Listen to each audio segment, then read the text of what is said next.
Good morning, everyone. Welcome to today's webinar. Thanks so much for joining us. Just some quick housekeeping. Everyone is muted and anonymous by default. Please use a Q&A for questions throughout. Emoji reactions, super welcome. So, smiles, thumbs down, thumbs up. Let us know what you're feeling and thinking. My name's Alex, for those of you who haven't met me before. I've got 26, almost 27 years of experience in helping people achieve financial freedom. And within our group, WealthBit works to empower employees to achieve financial freedom and empowers employers who want to take their people's financial well-being super seriously. Not as a nice to have, but actually as a strategic lever within their business. So before we get into any data or frameworks, I want to start off with something that we keep seeing in the field. And this is probably best represented by the story of Sarah. Sarah is a marketing manager. She earns a very good income, a good salary, but she faces these common hurdles that probably resonate with a lot of people within your organization. So the paycheck arrives, and all the bills are paid, and at the end of paying all the bills, nothing is left over for savings or emergencies. And she's very overwhelmed by money. Budgeting feels difficult, financial decisions feel confusing and overwhelming, and then these unexpected things happen, and we all get them. These unexpected expenses which just take us by surprise. I had one of those months in November. It was just a horrible month where everything went wrong. If I didn't have emergency savings, I would definitely have done what Sarah does, and she goes into her credit card and racks up debt. And what this leaves her with is a feeling of constant financial anxiety. She feels uncertain about her future, about her security, and about what might derail her. And Sarah's journey probably represents the experiences that many people within your organization feel. And the surprising thing is, for most of us, is that it doesn't just affect your lower income brackets. 29% of emerging high income South Africans have got zero emergency savings. And we see it in junior employees who can't absorb any. But then we also see this in senior employees that are earning well, performing, but they've never built systems to make their money actually work. And the gap between what employees need and what most benefit packages provide is actually enormous. And it's costing organizations more than most people think. People teams realize this, but because most of the cost is invisible on a standard dashboard, it doesn't get addressed. So that's what today is all about. This is about what financial stress is actually costing your organization, what the current packages that exist are able to address, and identifying the highest leverage place to reinvest to get the highest impact for your business. So what I described isn't anecdotal, it's measurable, and the numbers, once you see them together, are very, very difficult to argue with. So let's look at the scale of this problem. And these are from very, very well-researched surveys where 4 in 5 employees regularly worry about money. And as even with people that describe their situation or their financial health as being pretty good, 7 out of 10, they still feel out of control with their finances. 58% say that finance worries distract them at work. More than 80% of people say it affects their energy, focus, or motivation at work. And what is affecting 56% of financially stressed employees is time that they spend away from work when they're meant to be working, doing their personal finances during working hours. And that alone doesn't sound that bad. 3 hours per week doesn't sound that bad. But if you take those 3 hours every single week over the course of a year, what it adds up to is something pretty staggering. 19 and a half days per year for a financially stressed individual is spent not on your business, but on their personal finances. So what's that doing to your headcount? Also pretty significant. People who are financially stressed are twice as likely to be looking for a new job. more than 20% are actually already engaged in a side hustle to alleviate financial stress. So it means their headspace isn't completely on their work at hand. It's on their work and then on their side hustle separately. And the two often end up meshing. More than 70% of employees are considering job changes. They're considering actually changing a job due to financial pressure. And they're considering this probably for an extra couple of $1,000. And that's not where the problem is. The problem is probably not in their earnings. The problem is probably in the systems around what they earn. So this isn't a compliance or an HR culture issue. This is actually a financial issue with an HR and an organizational consequence. This all adds up to a staggering figure. This number of 250 billion rand per year it's costing companies. And this is a combination of two large items. The first is absenteeism, where financially stressed employees are generally absent more often than financially not stressed employees. That's the tip of the iceberg. Underneath that tip, though, is where the real damage is done. And that's in people that are there, they're present at your company, but they're not engaged. Their mind isn't on their work at hand. And that's costing organizations in excess of 200 billion rand per year, which is it's a staggering figure. And this is where the rub is. And it's specifically relevant to your benefit strategy. So we know financial stress is widespread. We know it's affecting performance. We know it's affecting retention. We know it's expensive. We also know that 83% of HR leaders are really worried about employees' financial concerns and how that's affecting productivity. And the question isn't whether we know that the problem exists. We know it exists. The question is your current package designed to address that problem?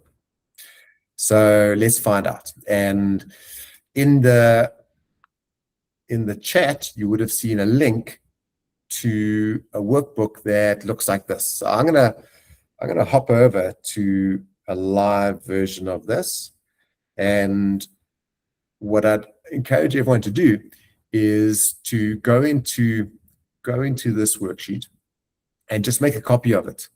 So go File, make a copy, and when you make a copy of it, it'll be your copy that only you can see, and you can share it with whoever you feel appropriate to share it with, your CFO, your CEO, because it's going to make a case for addressing financial stress within your organization. So I've set a few things to zero here. This first tab looks at what the actual cost is of financial stress within your organization. And the second tab is going to take a look at what the gap is between what needs to be in place versus what is in place within your company, because you may have a lot in place already. So let's first look at the cost. So in your workbook, everything that's in green is for you to complete and fill in. And let's just work with a number of employees of, let's say, 200. And let's say the average salary for those 200 people is 35,000 Rand. So that's their salary. Their cost to come a bit higher than that, because everyone drinks tea and coffee. They maybe occupy desk space. They use PCs, which need software. So we've added 20% onto the salary as their cost to company. Now, it comes the next step, which is the number of staff who are financially stressed where it's affecting their work. Now, we know that number is in excess of 80% on average, but let's just put a number of 80% there. Then comes the figure of staff churn. What's your turnover of staff every single year? It's generally somewhere between 15 and 20%, but I'm going to use a low estimate here, and I'm going to use a number of 10% as average staff churn, and we're going to assume that 70% of this is because of financial stress. We know it's a bit higher in reality. And what I'd like you to focus on is this portion on the right-hand side. Actually, before I do that, let me give you a moment to complete that document on your side. Make a copy of this, complete the document on your side, so you can take a look at what these numbers are for you. So we have an anonymous dragon inside this workbook. You might be that anonymous dragon.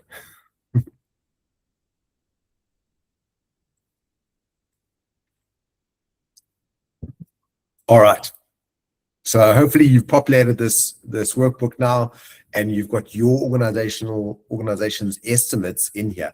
That rough numbers are okay to begin with. You can always get the more accurate numbers later.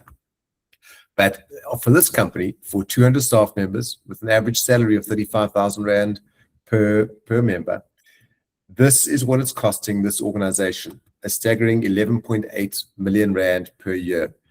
And how's that made up? Well, just presenteeism and absenteeism is costing some 7.6 million. The cost of replacing the individuals who are financially stressed sits at about 4.2 million.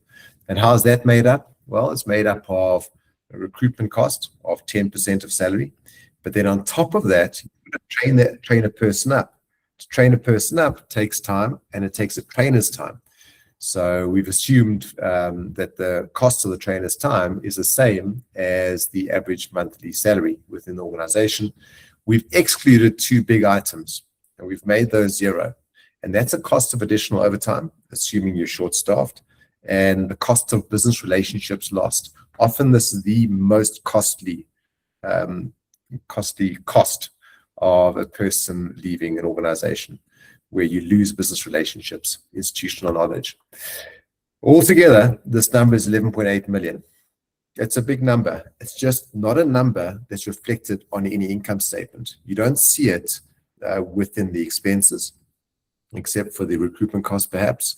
And it doesn't show up as a missing item on the bottom line. But this is the number that's costing the bottom line. So it's an organizational problem. What I'd like to flip over to, taking a look at what the gap is. So we know it's a big problem. Let's look at what the gap is within organizations. And we've separated this up into three big parts. The first part is what people can see, and C is all about visibility. Do employees have a clear picture of the situation, whether they're on track, whether there are gaps in their setup, and then what to do first? Stabilize is all about foundations. Do your employees have a buffer against unexpected expenses, structured debt support, a system that means their money goes where they intended to go? And then the third item is sustain. And sustain is all about what holds over time. Is there ongoing support, the know-how, the systems to make good financial habits automatic, and then the ability to transform complex financial options into personal decisions? So let's walk through this together. And as we populate these items with either a yes, no, partially, or we don't know, so this benefit snapshot will populate for you in your company. And what will be relayed there is the effect of not having that in place, the well-researched effect of not having those items in place. So as we go through them, I'm actually going to answer no to all of them, just so the top gets populated, but your situation will probably be different. So underneath C, the first one is, do employees have a way to find out whether their current setup puts them on track for the future they want? Now, what's required to make that happen? What's required is that they've got a personalized projection that shows them where the contribution savings will get them based on everything they're currently doing. And this is often, the question that's often asked here is, what's my number? Very few people know what their number is. So if your staff do not know what their number is, then the answer to this is no. And as we answer this, so the top portion gets populated. And we know that only 6% of South Africans are on track to retire comfortably. So we're going to keep on answering no, and that's going to keep on being populated. The second one underneath C is, do employees have a way to identify gaps and overlaps in their current financial setup? So this is where a full review is needed of their current financial setup to make sure that they don't have overlapping benefits. Because if they have overlapping benefits, they might be paying twice for something they don't really need. We often see this manifest in the way of funeral cover, where they've got group funeral cover and then a lot of personal funeral cover, which is often more expensive. People often have a group life cover and group disability cover, and they also have personal disability cover, and you can't have more than 100% cover. So they're often paying for benefits that they really can never enjoy. So it's important to understand what the overlaps look like. Then, do employees have something that helps them identify what their most important financial next step is right now? And this is where they almost get a journey for their personal financial freedom. And it tells them what, given the setup with income, expenses, goals, debts, assets, what their next step should be in their journey. So for some people, it's going to be, well, let's get debt reduced. For some people, it's going to be, let's get an emergency fund set up. For others, it may be, let's just optimize your retirement benefits and get your asset allocation correct.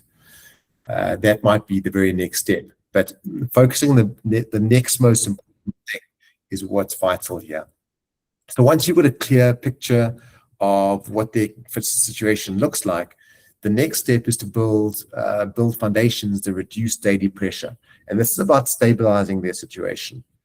So do employees have buffers in place to help not get derailed by unexpected expenses? So this is like my November. If my November had happened and I didn't have a buffer in place, I would have had a very stressful now, because all the chickens would have come home to roost. And this is about getting mechanisms in place to help employees build emergency funds, which are separate from retirement funds, or separate from their goals fund. And it's based on likely costs that occur. We generally recommend somewhere between 3 and 6 months worth of expenses set in as an emergency fund. So for a person earning 30,000 a month, let's say they're spending 25,000 a month on expenses, then they should have a buffer of around 75,000 for those what-if situations. The next one is about debt, and this is a biggie. And most people in the country are in debt. The average post-tax amount of money that's spent on debt is over 60%, which is enormous. So you can imagine how relaxed a person's life would be if that 60% wasn't being spent on debt. So if we're able to address this for a lot of people, and this is high income earners and low income earners, they're all affected by this debt situation. So structuring a plan to get out of debt is absolutely critical. And that's about stabilizing as well. So let's say the answer to that is no. I'm just answering no to everything. You may have these mechanisms in place within your organization already. Based on everything we're doing, we're not seeing that many companies do that. Right now, employees understand what the situation looks like. They've put mechanisms in place to stabilize their financial position.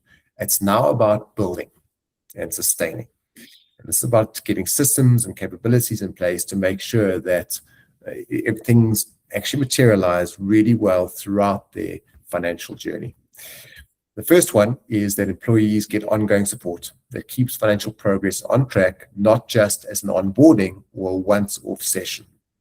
So we see this often where there's episodic support. So something happens and a webinar is done to address that something because it's being identified as a crisis situation. It has to be addressed at work. We see that doesn't help. What does help is just regular coaching, regular information, regular education, and regular touch points over the year. That helps. These once-off initiatives, it's a bit like a warm bath. Everyone should take one every now and again, but on its own, it's not great. We need to make things a habit. So I'm going to answer no to that. Then, are your employees equipped with an understanding of the know-how of automated systems to make good financial habits stick? So here is where employees understand how to use automation in their own banking setup and have actually used it. So automation with regards to transfers, debit orders, time to payday, named savings account for specific goals, get their financial life onto rails where everything happens easily and automatically. I can tell you what I do in my personal situation. Every single time my salary arrives, I make sure that on that day or the very next day, debit orders suck money out of the account into various savings accounts, into various debts, so that there's a lot less money left after all those debit order happen, and I've got less chance to make unforced errors in my personal finances, less temptation, and I find that helps. The third one is that employees can transfer their financial options into actual decisions for their own situation. So here, it's about personalized guidance that connects financial products and options to each employee's specific circumstances. And the test here is whether your package helps employees answer the question, what does this mean for me, rather than what is this? And we see this a lot with employee benefit solutions that we manage for companies, where when we meet with a lot of the employees, they don't understand what their benefits actually are, and they don't know whether it's the right product for them. So that becomes, I'm going to answer no to that, because that is important. And as all of these things get answered, so you can see what the impact of not having these things in place looks like, with regards to see, stabilize, and sustain. So this is really your gap snapshot, showing you where the costs you calculated are on the first tab are actually coming from. Why isn't there stability within your organization or organization's financial health for the staff members? And there are some shocking stats here. Some of the shocking stats that might resonate with you are the withdrawal from the two-part system, where close to 4 million people last year made savings from their retirement savings pot. And that's totaled a number of 57 billion that was paid out. So looked at another way, that's 57 billion rand that is now no longer going to be there for retirement, which is going to lead to additional stress. So big question is, what can you do about this? So I've given you a whole lot of bad news, a whole lot of things to probably consider and worry about. But the question is, what can you do about it? So, I know where the gaps are. And the question is how to act on them without tearing up your existing package. And the three big moves are, what do you keep? What do you have to question? And then what should you be reinvesting in? So with regards to keep, we've identified these three items: medical aid and retirement funding. They're obviously non-negotiable for trust and retention within your organization, and they do address long-term risk, and we recommend that they should stay. So obviously medical aid addresses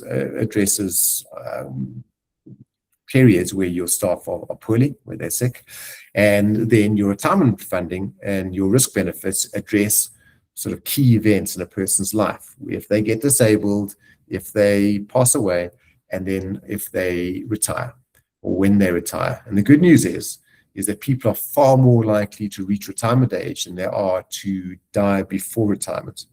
Unfortunately, most people haven't adequately funded their retirement. And your retirement fund within the business is probably one of the most valuable pieces that a person has in their financial life, because what we've seen is that in the absence of a retirement fund, people do very little else to develop retirement savings. And that's something we have to change as organizations. Now, with regards to EAPs, employee assistance programs, when they're utilized, we typically see utilization rates of about 17 to 24%. And the benefits, they do exist, but most EAPs aren't functioning at scale. So normalization means that leadership, modeling, manager training, and integration into how the organizational organization talks about performance must be present. It mustn't just be a poster in the kitchen. So the thing is, most employees don't actually know how to get the most of what they already have. And that's a guidance gap. And it's one of the first good financial wellness closes. The two-pot window is a specific example that we went through a bit earlier. And most of that money that was withdrawn from the two-pot went into debt and living cost. They weren't genuine emergencies. One big pandemic that we see emerging now is this gambling pandemic, and it's quite horrific. Last year, South Africans gambled over R1 trillion, and we obviously know the odds aren't in the gambler's favor. So the question that to be raised here is about wellness events and generic learning platforms. If they've got low engagements, then question them. If you can't point to outcome data or to utilization that is above 15%, then question it. It's a budget expense that you're spending and admin time that you're investing that could potentially be put to use somewhere else. And then reinvest. So you know what that stressor assessment looks like. And for most organizations, it's invisible, and foundational support just isn't there. And that's where a fit-for-purpose financial wellness program could address those gaps. So those gaps you identified in that calculator, a proper financial wellness program could address that. So let's look what a fit-for-purpose financial wellness program could look like, or should look like. So how does it earn its place? 5 things. First of all, it should reduce the day-to-day cognitive load, where ongoing, accessible, embedded support exists. So those 19 and a half days that you saw, they don't come from one bad month. They come from sustained background pressure, and the response has to match that. The second thing is they need to work into income bands and life stages. We know that 29% of high-income South Africans have got no emergency savings. Junior and senior leaders are dealing with different versions of the same problem. And a program that only speaks to one group misses the point. So it's got to speak across your organization. Thirdly, it needs to improve decision confidence, not just financial knowledge. So an example is that 92% of retirement fund members are aware of the two-pot system, but only 49% feel confident about it. People don't change their financial behavior because they learned something. They change it because they feel equipped to act on it. And support needs to bridge that gap.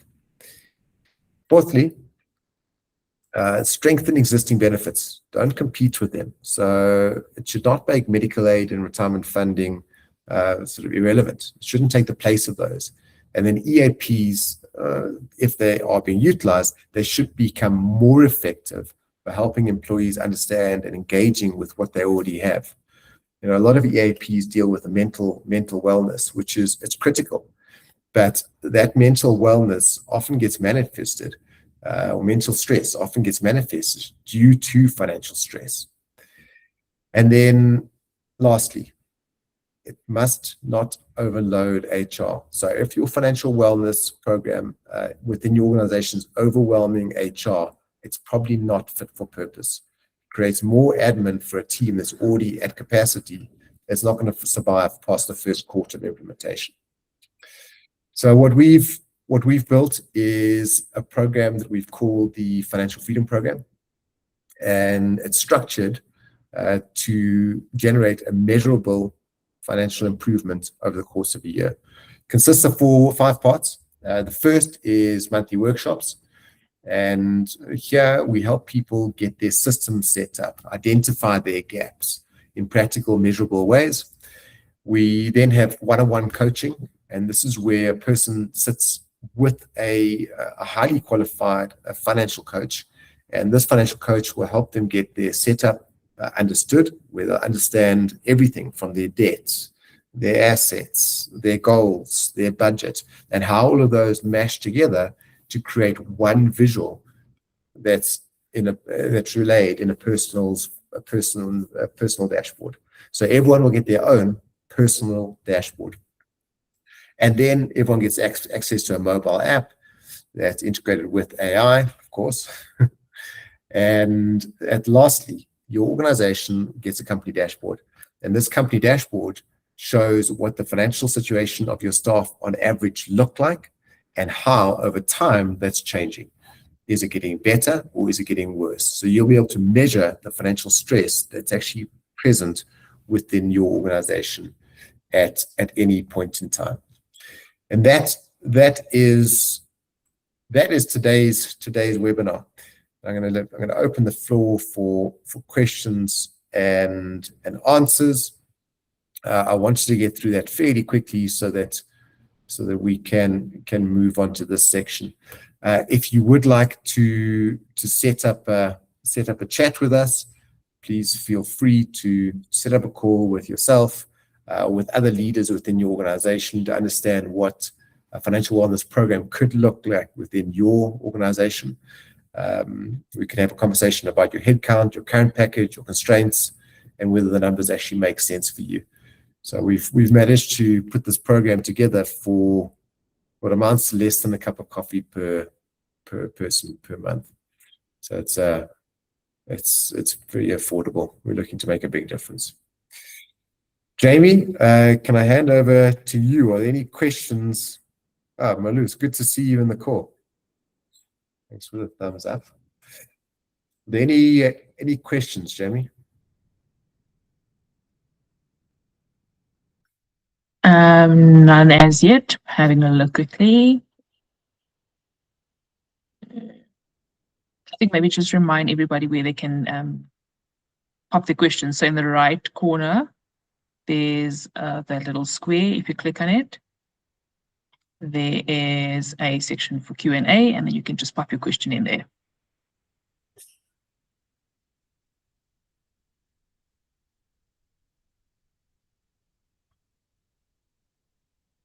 Okay, one's just come in now, Alex.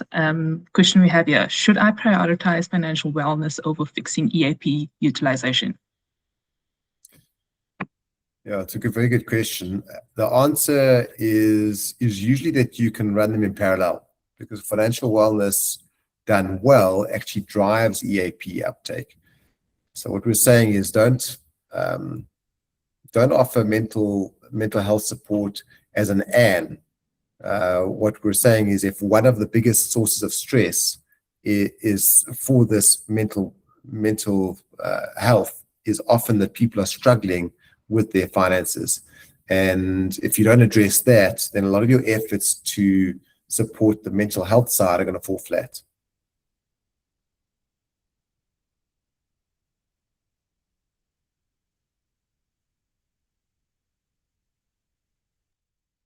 Okay, another one's just come in, Alex. What does rollout of your program look like for a company with a distributed workforce? Yeah, we've got many companies that have got employees across South Africa, and you obviously would like to roll it out all at once. So we've designed the program specifically as a remote first program, and we also offer the option to do it in person, mainly Johannesburg and Cape Town.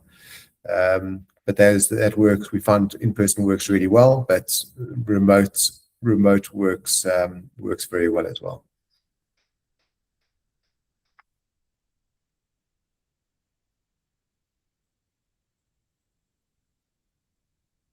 All right. That looks like it's it, Alex. Nothing else has come through. No other questions. Okay, super. Everyone, thanks so much for joining us. I hope you found it useful. I hope the workbook link empowers you to have a conversation with the rest of your team about financial wellness within your organization. And we're looking forward to closing that gap, and hopefully it gets eliminated, and hopefully we get more people towards financial freedom. That's the goal. Because if we do that, it's going to result in people being a lot more present and engaged in the workplace, which is something our country needs. Have a wonderful Tuesday and a great rest of your week. Make it count.